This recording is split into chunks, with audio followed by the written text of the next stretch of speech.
Eu queria cumprimentar a todos, agradecer ao Clube de Engenharia, que muito me honra ser engenheiro e ser conselheiro do clube, por essa oportunidade de deixar algumas reflexões a respeito do Brasil do amanhã. De certa forma, é algo que eu tenho sonhado desde criança, especialmente desde engenheiro. Tive uma carreira na engenharia bastante variada.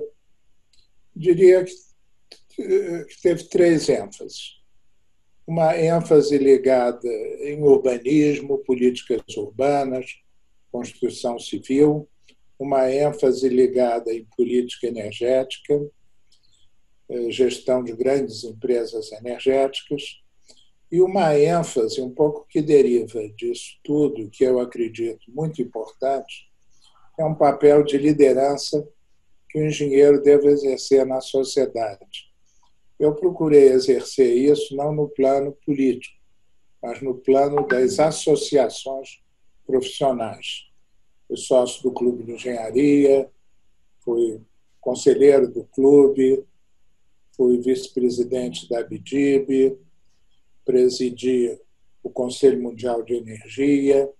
Enfim, sempre separei um tempo para refletir com os colegas sobre o futuro e a nível de nivelar o meu papo ao deles. Tenho grandes colegas muito privilegiados em conhecimento, outros em intuição, e essas trocas foram muito boas. Sobre política habitacional, que foi a minha primeira interesse, eu gostaria de dizer o seguinte: eu me sinto absolutamente envergonhado em sair de casa e olhar para o lado, ver a Rocinha, ou ver o Vidigal, ou vir para Petrópolis, onde eu tenho uma casa, foi dos meus pais, e ver a maré. É absolutamente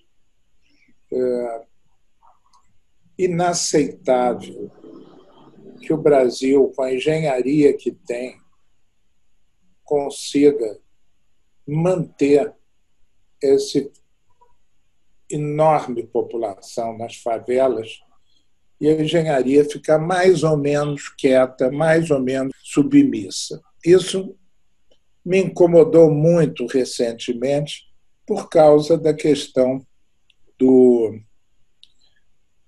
ficar em casa, isolamento. Ora, como é que a gente pode mandar 40% da população do Rio para o isolamento em casa, sabendo que o isolamento é um quarto com 8 a 10 metros quadrados, onde vão ficar 7 pessoas de todas as idades, um idoso que não sai de casa nunca, e possivelmente é doente, tem todas as, enfim, complicações associadas a doenças, crianças pequenas, as mães que, enfim, é um quadro horrível. E eu andei fazendo reflexões recentes sobre isso, organizei um webinar com Zé Carlos Susequinde, depois outro com sanitaristas, outros com urbanistas, como o Aston Fajardo, como o Sérgio Magalhães. E o que fica disso tudo é o seguinte: no Rio de Janeiro nós temos 500 mil habitações em condições subhumanas. Não é que você olha, aquilo ali é direitinho, tem uma parede, tem janela. Sim, mas não bate luz, não bate sol, não tem aeração. Quando o urbanismo cresceu, e eu formei nessa especialidade também, junto com hidráulica, realmente a gente imaginava as casas com condições sanitárias. Era uma época, havia muito essa ideia sanitária. Ora, a gente vê a Baixada Fluminense, não tem esgoto. Não tem. O sujeito diz que Caxias tem esgoto. Não tem. Vai perguntar aí ao nosso querido conselheiro do Clube de Engenharia, que foi secretário de Obras. O IBGE diz que 60% tem esgoto. Não tem. As redes estão entupidas de raízes e tudo mais. São condomínios que doaram essas redes há décadas. Então, nós temos uma obrigação moral, já que a favela existe como uma decorrência da sociedade, como uma decorrência da divisão dos resultados dessa grande potência econômica que o Brasil veio a se constituir. Nós temos uma obrigação de exigir uma política pública que acabe com as favelas. Eu, quando comecei a pregar isso, em 20 anos, agora eu estou passando para 10. Por quê? Porque o BNDES deu 10 bilhões de dólares para construir Belo Monte, que poderia perfeitamente ter sido construído com financiamento americano, chinês, isso e aquilo, estaria lá Belo Monte, muito bem, no mesmo lugar, ninguém carregaria nas costas.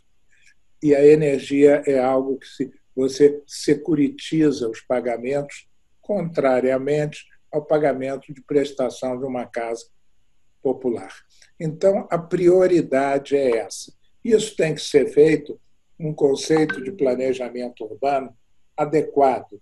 Nós temos uma região do arco metropolitano completamente desocupada, com grandes terrenos em encostos, que pode tirar daquela baixada insalubre, naturalmente, junto com as populações, onde puder, concentrando as populações nos próprios locais. O Zé Carlos Sossequinde, que é o autor do projeto estrutural dos CIEPs e também daquele museu de Niterói, maravilhoso, do Niemeyer, foi parceiro do Niemeyer por 40 anos, estudou profundamente o assunto. Construções modularizadas podem custar 30% a menos. Agora, imaginem aí, 400 mil casas a 25 mil dólares são 10 bilhões de dólares. É o mesmo financiamento dado lá para a Belo Monte. Espera aí, por que foi dado para Belo Monte? Porque o governo, lá o Lula e os outros, chamaram lá a Bertin, que fazia o churrasco para ele, e não sei mais quem, e montaram lá uma maracutaia para construir uma usina num rio, contra tudo e contra todas as recomendações técnicas que admitem lá, sim, uma usina, mas menor, contra a reação das comunidades indígenas e tudo mais. Então, a minha primeira manifestação aqui é uma manifestação de vergonha por ver nós tolerarmos uma situação absolutamente intolerável.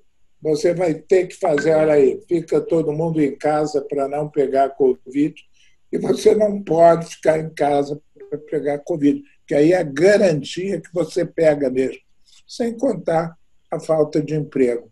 Um programa bem feito de habitação gera saneamento, melhora os gastos, diminui os gastos com saúde pública, gera um conceito de bairro, de unidade de vizinhança, com centros cívicos, centros esportivos, centros de segurança e tudo mais. Vocês podem perguntar assim, pô, mas quem é esse cara que sai aí propondo isso? Eu, na década de 80, 1980, como diretor da Light, eletrifiquei 350 mil habitações nas favelas, que até então não havia. Foi matéria de capa de uma revista francesa, dizendo que, através dessa conexão, os habitantes estavam ligados ao seu século. Por quê? Porque ligar ao século é ter os benefícios da eletricidade. Graças a isso, tem não só luz, um chuveiro quente, possibilidade de ligar um computador e tal. Mas isso é pouco. Nós temos que levar a casa, a habitação é um direito. Lá pelo ano 1500, mil e pouco, os maiores banqueiros da Europa eram os banqueiros Fugger, alemães, em Augsburgo, e fizeram para os seus empregados um conjunto habitacional que está lá até hoje. Então, quando eu penso em política habitacional, eu penso uma coisa revolucionária. Os centros das cidades vão ter que mudar de papel. Ninguém vai mais ao centro para o que ia. Irão 1 ou 2 vezes por semana. Nós temos que converter o centro do Rio num centro habitacional também. Mas não é um gueto. Nós temos que levar para lá apartamentos de primeiríssima qualidade, digamos assim, nas vias principais, comércio embaixo, para ressuscitar aquilo, apartamentos de um nível médio e de um nível mais popular nas transversais ali da Rio Branco, tudo servido já por energia, tudo servido por água, gás, eletricidade e todos os serviços públicos. Nós não podemos ficar nessa mesmice, achando que tudo ocorre por acaso e deixando as políticas que os engenheiros sempre foram grandes desenvolvedores por conta de um bando de ignorantes aí que se elegem, sabe-se lá baseado em quê, e aí querem fazer alguma coisa. Então, o primeiro ponto são políticas afirmativas no campo do saneamento e habitacional. E eu vou passar para a política energética e vocês podem perguntar, mas por que esse cara aí vai falar de uma coisa e de outra? Eu comecei na política habitacional e na política energética, trabalhei num órgão chamado... Tive uma bolsa no estrangeiro, depois trabalhei no Serviço Federal de Habitação e Urbanismo, que era a antiga fundação da Casa Popular, mas, num certo momento, passei para a Eletrobras. E por quê? Porque o Brasil crescia 10%, 12% ao ano, e você precisava saber para onde estava indo o crescimento. Estou falando de 1972, eu formei em 66. 72, aquilo crescia, a gente precisa saber onde. Então, tinha medições para onde ia a indústria, o comércio, para poder chegar lá com a energia elétrica. Muito bem. Em cima disso, eu aprendi muitas coisas. Eu fiz uma carreira bonita na Eletrobras, fiquei lá 22 anos. Entrei como engenheiro 1, apesar de já ser um engenheiro medianamente qualificado, ao final de 7 anos formado, mas saí de lá como presidente da Eletrobras, tendo galgado passo a passo os diferentes níveis da minha carreira como engenheiro. Então, tive meus anos de engenheiro, meus anos chefe de departamento, fui ser diretor adjunto na Light, voltei, presidi a SERG, que era uma empresa de eletricidade, hoje chama-se Amplo. Depois fui ser secretário nacional de energia em Brasília e, no final, fui engenheiro da Eletrobras. Por que é que isso é muito claro para mim? É muito claro que a energia elétrica é um fator absolutamente essencial para o desenvolvimento. Ter gente de altíssimo nível, como eu convivi lá, doutor Mário Peri, Léo Pena, Camilo Pena, Licínio Seabra, engenheiros de primeiríssima, engenheiros com uma visão humanística completa, o que é muito importante. Não é ser o técnico engenheiro apenas, tem que ser mais do que isso, tem que ver o todo. E eu aprendi, graças a Deus, muito com eles. Tanto que, quando eu saí da Eletrobras, em dezembro de 94, 95, eu tinha 35 anos formado e eu tinha, 30 anos formado, mas tinha trabalhado durante a escola, eu me aposentei, vejam vocês. Então, eu estou aposentado, em tese, desde 1995, há 25 anos. Naturalmente, trabalho muito mais do que isso. Hoje eu sou conselheiro de 5 empresas energéticas, algumas das mais avançadas do país, e de um grande complexo industrial, tem 107 anos, indústrias em vários campos. Então, essa é outra lição. O engenheiro não pode parar. O engenheiro não pode, como eu vejo meus colegas, não, vou trabalhar meus 35 anos, depois vôlei, shopping de manhã, vou ao cinema deitar com a minha mulher, está tudo enchendo a paciência das pobres mulheres, netos, filhos e tudo mais, porque nós somos uns privilegiados. Acima de tudo, nós temos acesso ao conhecimento. E eu, na Eletrobras, tive um grande acesso ao que é a política energética, que é para onde vai. E hoje eu vejo com muita tristeza essa discussão está centrada em coisas como vamos privatizar a Eletrobras ou não para arrecadar um dinheirinho para o Tesouro. Isso é um absurdo dos absurdos. O país devia estar pensando em ter realmente um núcleo estatal forte, coordenando uma meia dúzia de laboratórios pelo país. Esse núcleo pode ser perfeitamente a Eletrobras, que já teve esse papel, poderia trazer de volta a EPE e talvez o ONS, porque ela tem constitucionalmente a atribuição de fazer os aproveitamentos de fronteira. Ora, os aproveitamentos de fronteira exigem uma interlocução do governo. Eu fui por 12 anos conselheiro de Itaipu e eu sei exatamente o que é a necessidade de continuidade. Eu saí do governo ao final do governo Itamar. Eu não tinha nada que me ligasse particularmente, a não ser amizade pessoal, com alguns membros do governo Fernando Henrique. Mas eles me pediram para continuar no conselho, porque eu estava negociando assuntos seríssimos com os paraguaios e havia um respeito pessoal à minha pessoa, assim como eu tinha respeito à turma do lado de lá. Agora eu vejo o Brasil fazer concessões absurdas, porque está no período eleitoral ou daqui ou de lá, às custas do que realmente é um interesse nacional, porque falta isso. Outros pontos importantes na fronteira são o regime das águas, a garantia da inviolabilidade, a soberania, da cooperação.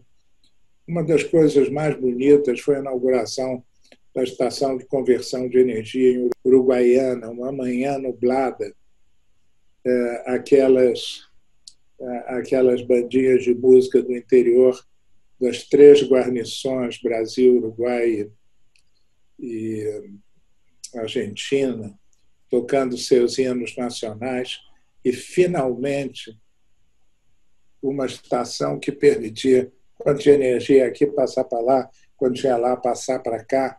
Quer dizer, isso é a força de criar uma América Latina fraternal, que eu aprendi muito no âmbito técnico da engenharia, presidindo o SIGRE, presidindo a vice-presidência mundial do Conselho Mundial de Energia para a América Latina, a lidar com as minhas contrapartes nesses países, pessoas de primeira qualidade, acima de qualquer diferença política.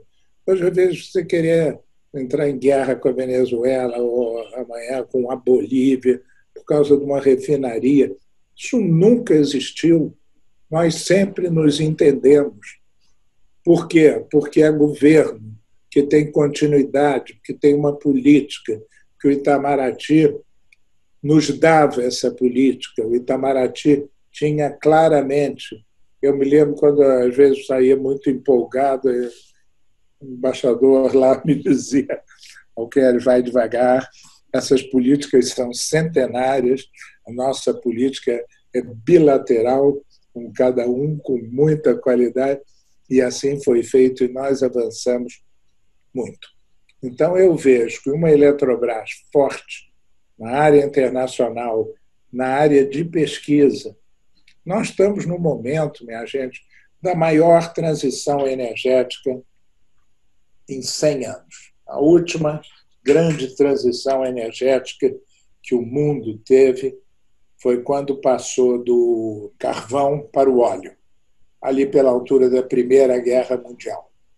Dizem até que um dos fatores mais importantes foi quando o Churchill, antes como primeiro Lord do Almirantado, tinha feito a conversão de toda a motorização dos navios ingleses para óleo combustível em vez de carvão. Isso dava muito maior autonomia, muito maior desempenho aos navios, e realmente a Inglaterra era conhecida, né, como a rainha dos mares e conseguiu segurar a marinha alemã na Primeira Guerra Mundial.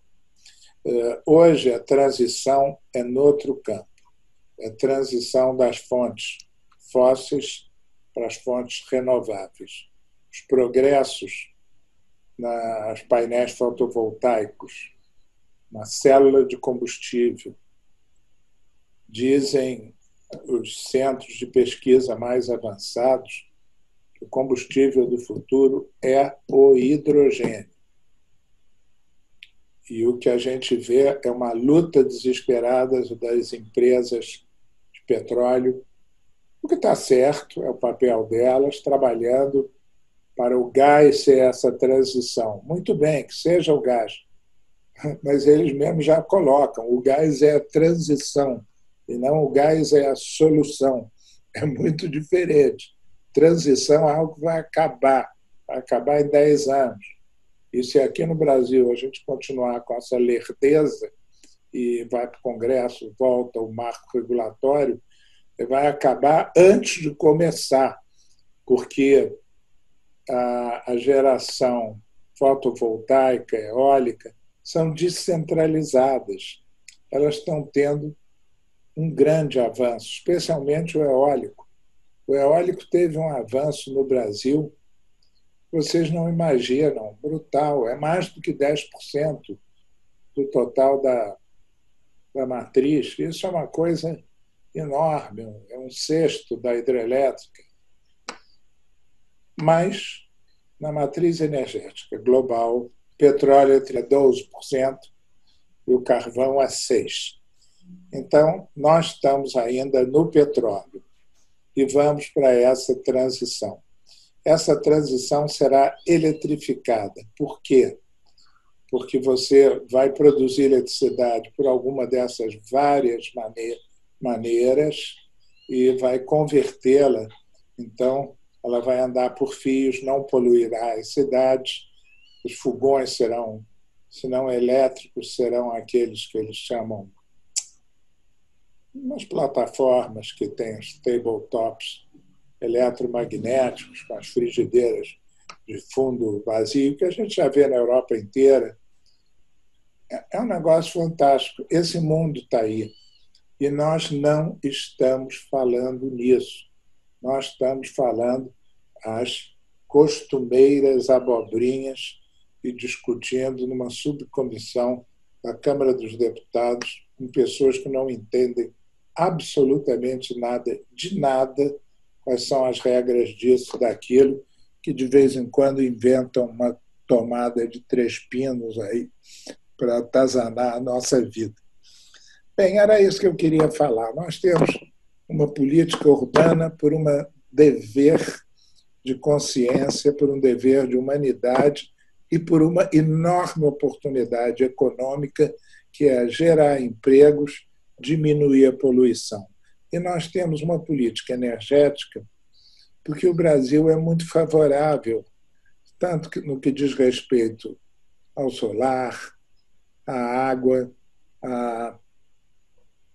ao sol, aos combustíveis da biomassa, e nas condições de, com isso tudo, converter em hidrogênio, que, sendo manejado com segurança, e aí há muita pesquisa a ser feita, o hidrogênio pode realmente revolucionar tudo. Nos grandes centros de pesquisa, é o que eles consideram como futuro. Como nós estamos falando aqui em Brasil do amanhã, as minhas duas prioridades seriam essa: uma política que ajudaria brutalmente a reduzir a desigualdade social e melhorar a qualidade de vida dos brasileiros, fazer a vida nas cidades mais confortável e mais humana para todos, e uma política energética que poderia nos levar a sermos extremamente competitivos em vários aspectos novos. A engenharia tem um grande papel nisso e eu estou muito feliz de ver o Clube de Engenharia, nesse momento, através dessa série Brasil do Amanhã, poder se pronunciar sobre esses vários temas. Muito obrigado.